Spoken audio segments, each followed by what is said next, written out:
Martien van Oors, a native of the Netherlands, developed a deep passion for photography at a young age, particularly drawn to the haunting and nostalgic ambience that vintage photographs emanated. When he embarked on his own photographic journey, he aspired to convey that unique atmosphere in his own compositions. On Martien's 12th birthday, he was presented with his very own camera, but his mother found herself growing increasingly concerned about his new favorite hobby. More specifically, his obsession with exploring the sinister underbelly of the town and catching it in photographs. A mother's instincts are rarely wrong. Martien wasn't like the other children his age. When other boys were off with their friends, he preferred to be alone, wandering through the streets of Breda with his camera by his side. His imagination could run wild, and his favorite spots were the crumbling ruins of old buildings and abandoned places on the outskirts of town. The adrenaline of exploring these dangerous and forgotten pockets of urban decay made him feel alive, and he wanted nothing more than to catch a glimpse of the spirits who still lingered there. As he grew older, his obsession with the macabre only grew, much to his mother's dismay. The fateful day took place in 2017. Martien was taking a stroll through the town when he suddenly found his feet moving toward the doors of a thrift store a block away. He was looking for some inspiration for his latest photography project. Maybe he would find what he was looking for inside. He let his intuition guide him idly down the aisles until his eyes fell on exactly what he had been looking for. On a low shelf, a vintage camera squatted like a shiny black toad. Upon closer inspection, Martien realized that it was a Zeiss Icon 522, and even better, it was in pristine condition, hardly used. Fate had flung him in the camera's path for a reason, and although he wasn't sure what that reason was, he knew that the camera had been meant for him to find. Acting on pure instinct, he picked it up and took it to the counter to buy it. The next morning, Martien could barely contain his excitement. He got up uncharacteristically early to inspect his new toy more thoroughly. But when he opened it up, something rattled inside. He wanted to see if the camera still worked, if everything opened, and if the wheels were still turning. To his great surprise, there was a roll of film. But what Martien didn't realize was that once he decided to develop it, there would be no going back. It wasn't lost on Martien that what he had in his hands had all the makings of a real-life horror story. On the other hand, a burning sense of curiosity had started to gnaw at his troubled mind. He just had to know what was on the roll of film. But first, he had to do some research. Inspecting the roll of film gingerly, he noticed that it had the word "exposed" printed on its side.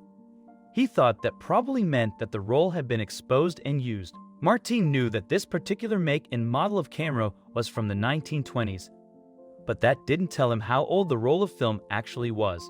"I found out the camera was built around 1924, Martien said, and to add fuel to the fire, the date correlated with Fritz Haarmann's Reign of Terror. That meant that the camera was at least 89 years old. It would be a miracle if the images on the film had survived. That gave Martien the confidence he needed to try to recover them on his own. On a cold Tuesday morning, Martien sat up in Johan's kitchen in total darkness, carefully bathing the negatives in a chemical bath. The men were surprised when they began to see the faint outlines emerging.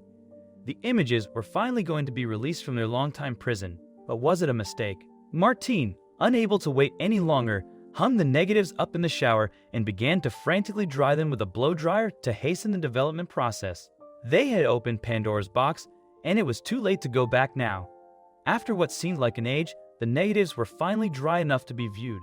In total, there were 4 photographs. Johan and Martien quickly loaded the negatives onto a projector and adjusted the first blurry image. Martien's eyes widened in disbelief as the woman's face came into view. It all seemed so surreal. She was standing on a pathway that wound around a mountainside like a ghostly ribbon.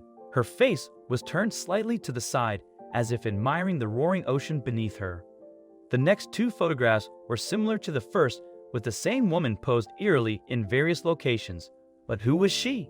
Martien was relieved to find that his wild speculations of the camera's origin had been unfounded, but he was so wrapped up in this new mystery that he hardly felt the tiny pang of disappointment. Entranced, the men flipped to the next image.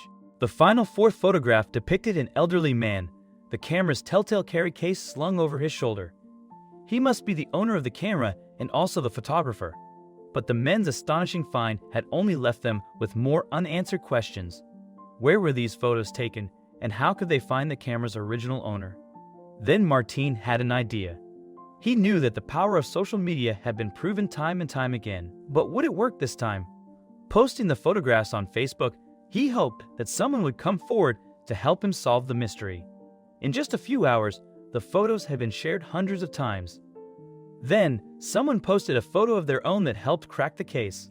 A man posted a Google Street View of Biarritz in France, where he thought the mysterious photos had been taken. Martin inspected it carefully and knew he was right. It was the same place that the woman had posed in the photographs, with the same coastline and cement pathway.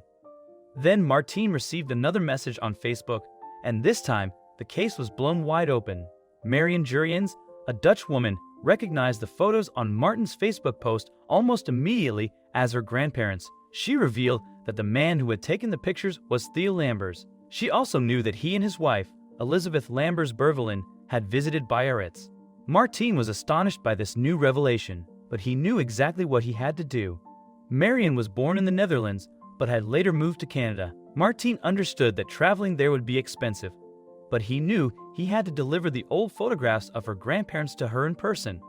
He created a GoFundMe account to raise the funds, and soon the donations came pouring in. People all over the world wanted to see the long-lost images reunited with their family. Martin traveled all the way from Breda to Canada to return the photographs to Marion. When she saw them, she was ecstatic. "I love all of the pictures, and I would like to keep them all together, as that is how they are meant to be," she said. "My house is already rather full since my grandfather was also a painter, but I hope I can find a spot to put them on the wall so I can remember this whole event."